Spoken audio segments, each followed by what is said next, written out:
இந்த 7.5 விழுக்காடு உள்ளிட ஒதுக்கீட்டிலே வருகிற கிராமப்புறங்களில் சாதாரண குடும்பங்களில் இருந்து வருகிற அரசு பள்ளியிலே படிக்கிற பிள்ளைகள் அவர்கள் மெடிக்கல் காலேஜில் படிச்சு முடிக்கிற வரைக்குமான அந்த செலவையும் அரசை ஏற்கும் என்கிறது அந்த சட்டத்தில் இருக்கு. இப்படி ஒரு சட்டத்தை போட்டார் எடப்பாடியார். அந்த குழந்தைகள் கடைசி நாள் வரை அவர்கள் குடும்பத்திலிருந்து செலவு செய்ய வேண்டியதில்லை. அவர்கள் மருத்துவராய் வருகிற வரை இந்த அரசாங்கம் அவர்களை வளர்க்கும் என்று ஒரு தகப்பன் ஸ்தானத்திலே நின்று அந்த பிள்ளைகளை ஆற தழுவி அரவணைத்து கொண்டு போய் மருத்துவக் கல்லூரிகளுக்குள்ளே விட்டார். அதை இன்றைக்கும் நிறைய பேர் நினைத்துக் கொண்டிருக்கிறார்கள். அது என்னங்க பெருசா 7.5% கொடுத்துட்டு என்னங்க ஆயிரன்னு. நான் ஒரு ஆசிரியன் என்கிற முறையிலும் இதை சொல்லுகிறேன், ஒரு அரசியல்வாதி என்பதை தாண்டி ஆசிரியனாக சொல்லுகிறேன்.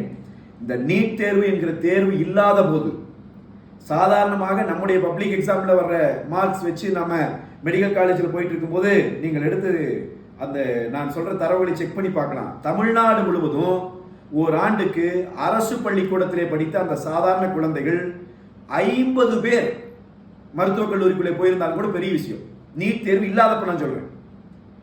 ஏன்னா போகவே முடியல. அன்னைக்கு அந்த அளவுக்கு பின்தங்கி இருந்த குடும்பத்திலே வந்தவர்களுக்கு, வாய்ப்பு வசதியற்ற இருந்தவர்களுக்கு போக முடியல. ஆனால் நீட் தேர்வு வந்த பிறகு, இந்த 7.5 விழுக்காடு உள்ளிட ஒதுக்கீடு கொடுக்கப்பட்ட பிறகு, இன்றைக்கு நான் பேசிக்கொண்டிருக்கிற இந்த நேரத்தில் 2020 சட்டம், இன்னைக்கு நான் பேசிக்கொண்டிருப்பது 2025.